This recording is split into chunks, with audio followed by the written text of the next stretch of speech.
బీసీల ఆత్మీయ సమ్మేళనానికి అధ్యక్షత వహిస్తున్న మన మాధవరావు గౌడ్ గారికి, అలాగే గౌరవనీయులు పెద్దలు ఓబీసీ మోర్చా జిల్లా అధ్యక్షులు వీరుగౌడ్ గారికి, అలాగే అందరికీ కూడా పేరు పేరున మీడియా మిత్రులందరికీ కూడా పేరు పేరున నమస్కారాలు చేసుకుంటాం. ఇది మనం బీసీల సమావేశం నడుపుకుంటున్నాం. మనందరం బీసీలం అంటే వెనుకబడిన వర్గాలకు సంబంధించిన వాళ్ళం. వెనుకబడిన వర్గాలకు సంబంధించిన వాళ్ళమంటే మనం ఇంకా అభివృద్ధి చెందాల్సిన అవసరం ఉంది, అంతే కదమ్మా. బీసీలు అంటే మనం అభివృద్ధి చెందాలి ఇంకా. కాబట్టి మనం 70 సంవత్సరాలుగా మన స్వతంత్రం వచ్చిన తర్వాతకి ఖమ్మం జిల్లాలో చూసుకుంటే 3 అసెంబ్లీ నియోజకవర్గాలు ఉన్నాయి. ఏమున్నాయి? 3 అసెంబ్లీ నియోజకవర్గాలు ఉన్నాయి. ఏనాడైనా కాంగ్రెస్ పార్టీ కానీ, ఇంకా ఇతర కమ్యూనిస్ట్ పార్టీలు కానీ, తెలుగుదేశం పార్టీ కానీ, వేరే ఇతర పార్టీలు ఏదైనా కానీ బీసీలకు సీట్ ఇచ్చిందా? ఒక రజిక అన్నకి సీట్ ఇచ్చిందా? ఒక చాకల్ అన్నకి సీట్ ఇచ్చిందా? లేకపోతే ఇంకే బీసీ నాయకులకి, మున్నూరు కాపుల నాయకులకి ఒక సీట్ ఇచ్చిందా? లేదా ముదిరాజు నాయకులకి సీట్ ఇచ్చిందా? గౌడ నాయకులకి సీట్ ఇచ్చిందా? ఎవ్వరు ఇవ్వలే. ఒక్క ఎమ్మెల్యే సీటు మీరు నిలబడండి, మీరు బీసీల తరపు నుంచి మీరు నిలబడండి. మీ ఆధ్వర్యంలో బీసీలకు జరుగుతున్న అన్యాయాలు, సమస్యలు మీరు అసెంబ్లీ తీసుకెళ్ళి సమస్యల పరిష్కారం కోసం చేయండి అని చెప్పేసి ఏ రాజకీయ పార్టీ కూడా ఇప్పటివరకు ఆలోచించలేదు. అది మనకు జరుగుతున్న అన్యాయం కాదా? మన తరపున మనకి నాయకులు లేరా? మన తరపున మన ఎమ్మెల్యే కాలేమా? ఎందుకు కాలేం? కాబట్టి మొట్టమొదటిసారిగా మరి బీజేపీ పార్టీ ఆలోచిస్తుంది. ఖమ్మం జిల్లాలో బీసీలకి చాలా అన్యాయం జరుగుతుంది. బీసీల తరపు నుంచి ఒక ఎమ్మెల్యే క్యాండిడేట్ నిలబెట్టాలని చెప్పి పోయిన ఎమ్మెల్యే ఎలక్షన్స్లో అమిత్ షా గారి ఆధ్వర్యంలో ఒక కమిటీ తిరిగి ఇక్కడ బీసీల స్థితిగతులు తెలుసుకోవడం జరిగింది. అమిత్ షా గారు ఎక్కడ ఉన్నారు? ఢిల్లీలో ఉన్నారు. ఖమ్మం జిల్లా ఇక్కడ ఉంది. అక్కడి నుంచి ఆయన పర్యవేక్షణ చేసిండు. నిజంగా కానీ మనకి బీసీలకు కానీ సీటు ఇచ్చుంటే మన సత్తా ఏందో చూపించేవాళ్ళం. 30 నుంచి 40 వేల ఓట్లు సాధించేవాళ్ళం పోయిన ఎలక్షన్స్లో, ఖచ్చితంగా సాధించేవాళ్ళం. కానీ ఆఖరి నిమిషంలో అది తప్పిపోయింది. సరే, అది పోయిపోయింది. కానీ ఇప్పుడు మళ్ళీ చెప్తున్నాను ఏంటంటే, మరి ప్రధానమంత్రి ఎవరు? మన బీసీయే కదా. మనం బీసీలందరూ మన ప్రధానమంత్రికి బీసీకి అండగా ఉండాలా లేదా? ఖచ్చితంగా అండగా ఉండాల్సిందే. మనవాడికి మనం అండగా ఉండాల్సిందే. కానీ మన బీసీ సంఘాలు కొన్ని ఉన్నాయి. బీసీ సంఘాలు ఆర్ కృష్ణయ్య ఆధ్వర్యంలో ఉన్న బీసీ సంఘాలు ఉన్నాయి. వాళ్ళ మెదడులో ఉందా? వాళ్ళ ఆలోచన మెదడులో ఉందా? మోకాల్లో ఉందా? అరికల్లో ఉందా? ఆలోచించాల్సిన అవసరం ఉంది.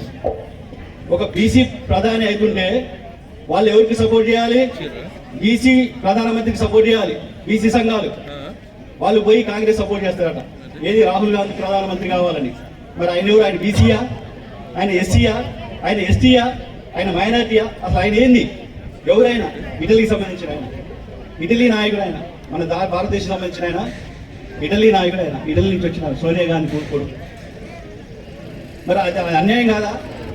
ఒక బీసీ సంబంధించిన బీసీ సంఘాలు ఈ సందర్భంగా మీ అందరికీ ఈ సభాముఖంగా వాళ్ళు ప్రశ్నిస్తూ ఉన్నాం. బీసీ ప్రధానమంత్రి అయితే మీకు వచ్చిన నష్టమైంది.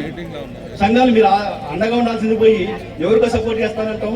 మీకు మెదడులో ఉందా? మెదడు లేకపోతే మోకల్లో ఉందని చెప్పేసి ప్రశ్నిస్తూ ఉన్నాం. మిత్రులారా, ఆలోచించండి. మనందరం కూడా మరి మనకి నరేంద్ర మోడీ గారు ఎందుకు కావాలని చెప్తే, అంత ముందున్న కాంగ్రెస్ పార్టీ అధికారంలో ఉన్నప్పుడు ఎట్లా దుర్భరమైన జీతాలు మనం గడిపామో అర్థం చేసుకోండి. ఇప్పుడు మరి బీజేపీ ప్రభుత్వం వచ్చిన తర్వాతకి, నరేంద్ర మోడీ గారు వచ్చిన తర్వాతకి మనం ఎంత అభివృద్ధి చెందుతున్నామో అర్థం చేసుకోండి. గతంలో చూసుకుంటే మన భారతదేశం ఎక్కడో ఉండేది. చైనా వాడు బెదిరించేవాడే, పాకిస్తాన్ వాడు బెదిరించేవాడే, బంగ్లాదేశ్ వాడు బెదిరించేవాడు, ప్రతి వాడు మనల్ని బెదిరించేవాడు. అట్లా బెదిరించి యుద్ధానికి వచ్చి, చైనా వాడు యుద్ధానికి వచ్చి కాశ్మీర్లో ఉన్న సగం ప్లేస్ని వాడు ఆక్రమించుకుంది. అప్పుడు మన కాంగ్రెస్ పార్టీ లీడర్లు ఏం చేశారు? ఏమి చేయలేకపోయారు. పోయి వాళ్ళ కాళ్ళకి దండం పెట్టి, అయ్యా ఇంకోసారి మా జోలికి రావద్దండి, మేము దండం పెడతాం, మీరు రావద్దని చెప్పి కాళ్ళ దండాలు పెట్టిన సందర్భం కాంగ్రెస్ పార్టీ నాయకులు. కానీ మోడీ గారు వచ్చిన తర్వాత ఇప్పుడు మీసం తిప్పుతుండ్రు. రాని చూసుకుంటాం. మేము ఒక అంగులు మా దేశంలోకి అడుగు పెట్టండి, మీ అంతేందో చూస్తామని చెప్తా ఉన్నారు. ఎదిరించే మొనగాడు కావాలా? కాళ్ళు పట్టుకునే నాయకుడు కావాలి మనకి. ఎదిరించే మొనగాడే కావాలి మనకి. మోడీ లాంటి మొనగాడు ఉండబట్టే ఇప్పుడు చైనా వాడు భయపడుతుంది. కాశ్మీర్లో రావడానికి భయపడుతుంది, చైనా పాకిస్తాన్ రావడానికి భయపడుతుంది. ప్రపంచ దేశాలను కూడా ఇప్పుడు మోడీ కావాలంటుంది. మన దేశానికి ప్రధానమంత్రి కాదు, ప్రపంచం మొత్తం కూడా అన్ని దేశాలు కూడా మాకు పెద్దనగా, ఈ ప్రపంచానికి పెద్దనగా మోడీనే ఉండాలని చెప్పేసి ప్రపంచ దేశాలకు కీర్తిస్తున్నాయి. కాబట్టి మనకి మోడీ కావాలి, మన దేశానికే కాదు మన ప్రపంచానికి కూడా మోడీ కావాలి. కాబట్టి మోడీని దృష్టిలో పెట్టుకొని మనందరం కూడా మన గుర్తు కమలం గుర్తు, అర్థమైందా? కమలం గుర్తుకు ఓటేసి మోడీ గారిని గెలిపించాల్సిందిగా మీ అందరికి కోరుతూ ఈ అవకాశం ఇచ్చిన పెద్దలందరూ కూడా పేరు పేరున నమస్కారం చేస్తున్నా. మా ఎదురున్న అమ్మలక్కలందరికీ, పెద్ద అయ్యలందరికీ, అన్నదమ్ములందరికీ కూడా పేరు పేరు నమస్కారం చేసుకుంటూ మోడీ గారికి ఓటేసి, కమలానికి గుర్తు ఓటేసి మన ఖమ్మం జిల్లాని ఎంతో అభివృద్ధి చెందే విధంగా మీరందరూ ముందుకు వస్తారని చెప్పేసి మీ అందరికి కూడా చేస్తున్నా. జై హింద్, భారత్ మాతాకి జై, భారత్ మాతాకి. భారత్ మాత అంటే ఏంది? మన దేశం, అంతే కదా? మన దేశాన్ని మనం గౌరవించుకుంటాం. భారత్ మాత అంటే మన దేశం. మన ఇల్లుని కూడా మళ్ళీ ఒక దేవతలాగా, మన ఇల్లు అంటే ఒక దేవాలయంలాగా చూసుకుంటాం, అంతే కదా? ఇంట్లో కూడి పెట్టుకుంటాం, దేవాలయం చూసుకుంటాం. మన దేశం కూడా ఒక దేవాలయమే. దేవాలయంలాగా మనం చూసుకుంటేనే, దేవుడి గుడిలాగా చూసుకుంటేనే మన దేశం మనం పెట్టుకుంటాం. భారత్ మాత అనే డేట్ తప్పేముంది? కాంగ్రెస్ పార్టీ వాళ్ళు అనరు ఎందుకో మరి. మన దేశాన్ని మనం అనుకుంటే, మన భారత్ మాతకి చేయాలనుకుంటే మన తల్లికి నమస్కారం పెట్టినట్టు, మన తల్లిదండ్రులకి, మన దేశానికి నమస్కారం పెట్టినట్టు, మన పూర్వీకులకి నమస్కారం పెట్టినట్టు. మరి వాళ్ళు ఎందుకు అనరు మరి? వాళ్ళ దాంట్లో ఇక్కడ కాదు, ఎడారి మతాలు. అక్కడ ఎడారి జాతి నుంచి వచ్చిన వాళ్ళంతా. కాంగ్రెస్ పార్టీ పుట్టింది వాళ్ళ నుంచి వచ్చి పుట్టింది.